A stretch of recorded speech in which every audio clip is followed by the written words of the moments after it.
dope. That's dope. So give me this. What's one person you look up to that we might not know? One person that Black looks up to, or that you have looked up to in your life, that were a big or was a big inspiration in your life. I don't know if people know Prince, but like Prince was definitely like a huge. People don't. If they don't know Prince, they need to. I mean, no, I'm talking about just like as far as like my inspirations go. Okay. And I think they get some of it when they come to my shows because it's like it's not strictly like a R&B show where I move how most people they used to move, and then it's not strictly a rap show. And there's like certain things I do as far as like stage presence and like moving around where it's just like rappers don't do that, R&B singers don't do that, but Prince might have did that. Right. So Prince was a big influence. It was one time I saw him in LA actually. It was a 2014. He was like walking inside of a club, and I had nothing to say, and I couldn't say anything because in my head I'm just like, what could you possibly say to Prince, bro? Right. Like, how I make music, like yeah. So I'm just like, all I'm gonna do is like say I love you. So I'm just gonna I'm gonna chill out. I passed that moment up. Rest in peace of Prince, one of the greatest, and just like his whole entire aura of just and his fearlessness of being who he was, not caring what people thought, and people accepted it. You know, like. I can see that in you, as far as like even when you shocked all the fans to cut your hair. Yeah, it's What like, what made you cut your hair? I had to reset, man. Like old arguments, old relationships, old feelings. I'm on stage and I'm performing, but I'm looking at the ground. Right. And I'm at meet and greets and I'm like, I got my hair covering my eyes. It's like all these things where I'm thinking I'm growing and I'm achieving these things in my life, but I'm becoming like what that first album cover was, which was I felt like I was monochrome. I felt like I was emo. Like all the stuff that people got from it, it was like, wait a minute, this was a time. This is not who I am. You know, like, so I started feeling like I was becoming that guy. And I was like, no, you need to reset. And the minute I cut it, I was running around on stage for the first time ever. Wow. So as far as your performances, I actually had a chance to go to your show in St. Louis. I was out in the crowd, so I really got a chance to really experience it, especially from coming from St. Louis in my hometown. Right. Like your show is definitely unique. You have a lot of showmanship. Thank you. Like it's way different. Like I think that like you're one of the only artists that we have right now that showmanship shows on stage. Like actually practice goes into where you have a live band, you have a DJ going. Like how did you decide? What made you do that? Like what made you? What was in the sense of your mind to be like, you know what? I need to rock this shit. Yeah, I mean, before everything popped, I ain't gonna name no names, but I was fans of people and I went to shows and I was disappointed. So I'm just like, what can I do to make sure people don't come to my shows and be like, that was boring, or he whack live, or he ain't really do much, blah, blah, blah. So I'm just like, what can I do to make sure my show is a show? I added a band. I have Tone, for my DJ. And in addition to them, like, it's just me and what I do on stage. Like, I'm never going to just, like, sit there and just sing to you. Like, if it's a song where you should have your hands up, I'm going to tell you to put your hands up. If it's a song where you need to bounce, I'm going to tell you to bounce. Like, these are things that, like, get people into the show. If you don't tell them to do it, they probably not going to do it. Especially for, like, a lot of people, like, say you got somebody who's never been to a show before. Right. I had a lot of people who was like, this is my first concert ever. So you don't know what to do. So in order for me to like help you enjoy it, I'm just going to direct you. We're going to have fun. I'm going to tell you go get a drink. If you acting stiff, I'm going to point you out. I'm going to tell you like loosen up. But these things have helped, just build the show into something where I've seen people 6 times at this point. They've been like, yo, this is my 6th show of yours and I'm still not tired. Right. So I definitely got to commend you on that because you definitely put on a hell of a show. It was kind of weird for the people that came on after you because I was like, let me sit down. Yeah. You know what I'm saying? You kind of showed your ass on that one. So, what was the best advice you were ever given in life? Like, just growing up Black. Like, what was one of the best advice that you took in growing up that you definitely remember that still helps you to this day? Let me give you one for me. My dad always told me anything worth doing is worth doing right. Right. So I try everything in my life. I try to make sure that I do the best of my ability. Yeah, and that's what I was about to say. It was along the lines of the same thing. It was just knowing that no matter how good you are at something, you can always be better. Like, I wake up every single day, no matter what nomination I get, no matter what award I get, no matter what check I get, I know, like, you can do more, bro. So I wake up, I try to be better as far as writing, as far as a father, as far as a friend, as far as everything, and that's all I'm ever really focused on. I think if you focus on that, then everything else only multiplies. Right. Touring. You done been out the country. Yeah. You global now.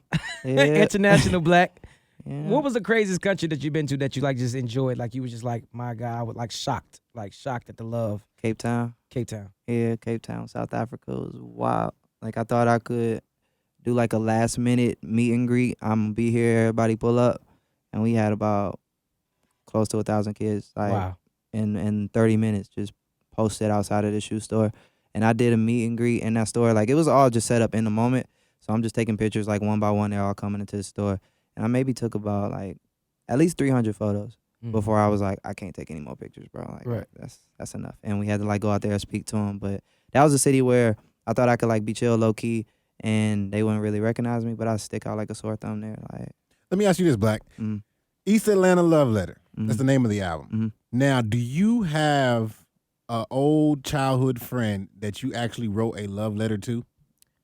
yeah, I'm pretty sure I did a lot of that. You sound like you're the better player that like the love letters, man. That it's funny that you asked me that because it's the first time anybody ever asked me that. Yeah. And then I have to think back right now to this moment, and then I have to think about every single letter that I had. I'm pretty sure I wrote tons of letters. Tons of letters. I got tons of letters too. It wasn't just like no one way thing where I'm just like, be mine. It was we was passing notes. We was passing notes in class, man. Everybody's passing notes in class. Dope. But you was a letter writer. I was a letter You writer. probably was one of them guys that was like wrote a letter to one of my girlfriend like Black is at it again. I'm good with I was good with words, man. It was like English was my favorite subject. I got to write and like I said, passing notes. That was something everybody did. So when it came time to like say things, I was pretty much better than every other guy in my class. Like I know how to talk, bro. Like I know how to write. We gonna figure that out. If anything Black could do, Black could do. So were you into poetry a lot also? Yeah. And as you far wrote as the girls' poems too, Black? Man, poems, Come songs. on, Black. And it wasn't even just that. It was just Black like attack. I was in school trying to figure out how I could interpret music into what I was doing. Okay. So we have a project and everybody's presenting the same kind of way. And I'd be like, I'm gonna rap my project. And it got to the point where every time I got up to perform, everybody would be like, shh, he about to rap. And then I would rap, whether it was history, English, math, like we was figuring it out every single time. And it would be a nice little moment. And I think that's why like when I do shows at Tabernacle, I look in the crowd and I see somebody from 3rd grade, somebody from 5th grade, somebody from high school, somebody from college. It's like they were there every single step of the way. Kids take notes. So how important was English as far as in your career? Did you know that like back then? Like, you know what, I want to do music. Let me focus on English because I think like a lot of kids, they don't understand like how much school can really enhance everything they go through in life and teach them just life skills. Yeah. So how did they help you? I think it kicked in later on, like later along the line, but initially it was just like I think I'm good at writing. And then it was like, wait a minute, once we got to what part of English it was when they were saying similes and metaphors and personification and like all these things where it's just like, alliteration, like all these things where I'm just like, dang, that makes sense like in a rap realm too. If I start every word with the same letter, then that's alliteration. And I'm not just going to use it for English class. I'm going to use it in a battle rap or, wherever I want to take it. So I paid attention to certain things because like they hit me and they made me think about, well, this works in music too. And they made me a better writer. You know what? For me, I think that like even with you being as great as you are, I still don't think that Atlanta, to me, has totally grasped how talented you are and what you have done. Because you've been like flying under this radar, but not a radar, but it's like a radar. You know what I'm saying? But really been doing your thing, even as far as like Atlanta R&B scene. Like you are one of the head leaders of that. You don't really talk too much, so you know what I'm saying? I think that sometimes people might skip over you or might be like, not consider that. Like, I ain't out there. Is that a reason why do you like that or? Because it is about the music, and because I am paying attention to the stats and the numbers and everything is gradually rising. So we know we're not lacking in that area. But for me, it's just like they see every time, like more people see every time, and slow and steady has always been like the best approach for me. It's like if anything went viral tomorrow, I'll probably be a little scared because I know how viral things go. Right. So I just like to focus on the music. Focus on people knowing who I am as a person. These Tabernacle shows, all 3 of them are sold out, and these are gonna be like the best shows. Anybody who's there is gonna say it's the best show that they've ever been to. And this is all Black, hands down. All Black, nobody else. We got some guests. Okay, we got some guests. Secret guests. You wanna spill some? Or they have to come to the show. I'm gonna do some throwback guests tomorrow. That's what I'm gonna do. I'll say that I'm definitely gonna do like a throwback ATL show, and we gonna have fun. Okay, so tell me this, like what how has your past, like, you know what I'm saying? I know the first album was definitely about free Black, like, you know what I'm saying? Basically, like, just freed of all your past contracts and stuff like that. Like I said, I've had the opportunity to know you for years, you know what I'm saying? In groups that people might not even remember.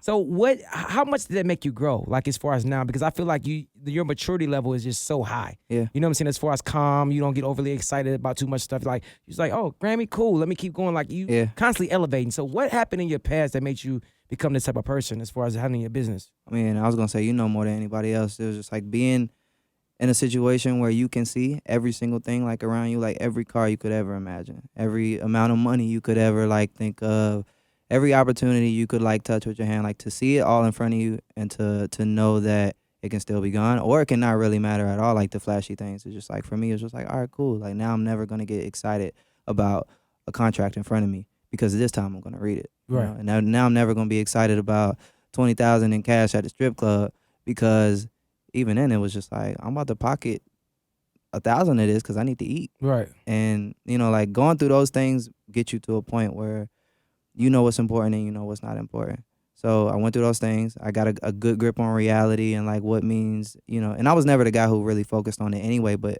when they flash it in front of your face for a second, especially at a young age, you're going to be like, cool, like I'm with that. Let's sign a dotted line. You learn from it and you move on to just be like a more mature person. With Free Black, it was talking about being free from all those things. East Atlanta Love Letter is me taking even further of a step away from those things and being like, that was then, this is now. So do you ever run into any of those people in the past or talk to them? Or for sure. Do they still, what do they have to say to you? I was in a club across, like sections across from my old boss. And that was the night that I found out. No, that was the night that Problems was like either double platinum or X Colin went platinum. So we were celebrating. And I just looked across and I was like, oh, we got plaques over here. So did you get a chance to perform? Did they have they seen a black show? Have they seen like some of them have? Yeah. Some of them have. They and, came to the one of the arena shows I had in Miami. So it's all love, man. Like for me, it was never hard feelings felt. It was just like I learned from y'all, and in addition to learning from y'all, don't ever be mad at me for telling the truth. Right. Like that's how we gonna keep the relationship like a clean relationship. It's just like I'm always gonna tell the truth. I have to tell the truth for people who are looking at me and trying to like follow in my footsteps. It's like I gotta tell the kids how it is. Don't be mad. Sometimes the truth hurts, but it is what it is. But it has to feel good at a point, because like I said, I know where you came from. Yeah. So to be able to sit on that stage like, all this stuff I've been telling y'all that I want to do, I told you I was gonna do this, I want to do that, and y'all wouldn't allow me to spread my wings and fly. Finally I'm free. I literally was telling them, man, a couple years later, not even like 5 years later, a couple years later, we looking at double platinum records, gold records, streaming records. Like shout out to LBRN, man. Yeah, Interscope. man. Y'all boys is working over there, boy. I tried to tell them. Well, now we got a new team. So let me ask you this: since Christmas is around the corner, what's something that you want for Christmas that you? Shaking your head. Yeah, I keep telling everybody, don't ask me what I want for Christmas. Can't nobody give me what I want for Christmas. What do you want? I want a Lambo truck. Okay, well, yeah, I'm out. I'm out. But I can get you a toilet. I'm about to say, like, overall, overall though, I'm happy. Okay. I'm satisfied. I don't want or need anything for Christmas. But if you really ask me, then that's what I want. Other than that, I'm chilling. Okay, so what's something that when you were younger that you wanted that you never got? Do you remember that? The crazy thing is when the PS2 came out, I still had my Nintendo 64 and my PlayStation for the longest. So I was playing PS2 at like other people's houses for half of my life until PS4 came out. I just purchased my first PS4. And it was like that long gap between PlayStation 2 dropping technology and PS4 dropping 2 years after PS4 dropped, I guess. But yeah, I waited a very long time. I could never get that PS2, but now I got a PS4. That's what I'm talking about, man. That's motivation. So what keeps you motivated in rapping and doing music? Like, what keeps you? Because sometimes I feel like do you ever feel like you run out of stories? Like, nah, because I'm still living, and things are still happening, and I'm still having communication problems. So, so it don't really end on that in that realm. You enter a new relationship and you have new things that you have to like dig up and talk about and like bring to the surface that you didn't want to bring up, that you don't want to talk about. And if you don't talk about it, it's just another song. It's just another moment that might not be the best moment ever. So for me, the stories never really stop writing themselves. I still got a lot of stuff going on in my life. 2 years, everything has changed. Had a kid, been on tour, and like I said, you get into new things with people, and you got to dig up the past. You have to. Well, 10 years ago, you tweeted out that you wanted to be in the BET Cypher. And we're in 2019, and Black wants a Lamborghini truck. So you can speak that into, I think you just spoke it into existence. There you go. There you go. Yeah, maybe another 7 years. You never know. You never know. You never know. So, I mean, like, what else can we expect from you coming up in the near future? For me, third album is, like, besides my little vacay I'm about to take after Christmas for New Year's, besides that, third album. Like, and for me, the first two albums went together. Like looking back at both of them, listening to both of them, I'm like, these two were a pair. Like you needed both of them to get an idea of who I was.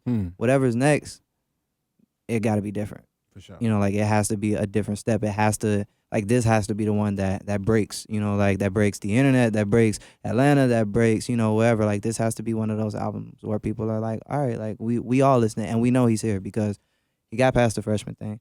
He got past the sophomore slump. And now, you know, like 3 times the charm. So what can we look for in this album? Like what can we look for besides relationships and more stories? Is something that stands out that we gotta be? You're not talking about me, Black, are you? Because I tried to support you in the beginning, man. Don't. I think the biggest difference in whatever's next has to be Sonics. You know, it's just like we got to take it to another level. Like it has to be something that's undeniable. It has to be something that, and like I said, we don't do it for accolades, but it got to be critically acclaimed. Like it has to be something where people are just like, he's not here to play, and that's all I'm focused on is bettering myself and making sure like when I'm done with whatever the next album is, I can look at it and be like, this is something different than the first two. So Abel, the Weeknd tapped you for your first. Was that your first major tour? Yep. When you went on the weekend on the tour with the Weeknd. Yep. So third album. Right. Who does Black tap for his tour? That's a good question. That's a good question. I'm not sure. I don't even know if I know them yet. Okay. You know, I don't know if like I've stumbled on them yet. Tierra Whack was one of like the newest people that I was in love with, and I got to bring her on this tour with me. As far as whoever I rock with next, you know, I could find that out in like a couple of months. I don't really know because I'm definitely gonna take some time to work on this album, and in a year, 2 years, you know, music changes. Facts. Somebody new is gonna be here. A bunch of new people. Right. For real. So 4 hours ago, you tweeted out new music coming. What you dropping tonight, man? We dropping 2 songs. We dropping a full version of Unfair. Okay. That was the intro on the newest album.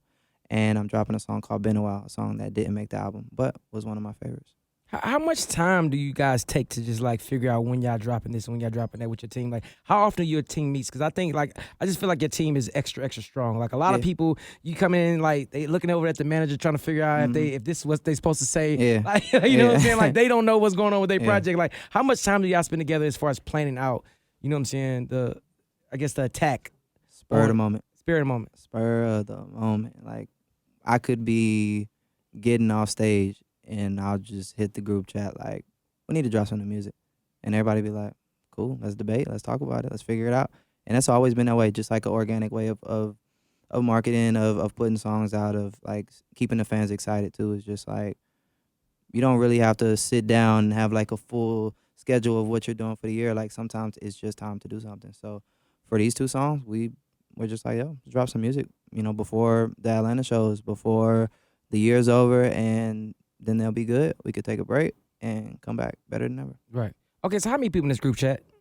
I'm just trying to see because, you know, a lot of people be having teams, but they don't have a full team. So I'm trying to give people the basis of like how many people actually work with you that's pushing you to go to the next level, because some people think they can do it by themselves. I mean, no, the highest level of the group chats, because I'm in multiple group chats, the highest level of the group chat is probably about 5 or 6 of us. Okay, 5 or 6 in the highest level group chat. And then the branch under that is maybe about 15, maybe I got like 15 to 20 of us. Okay. Black for president.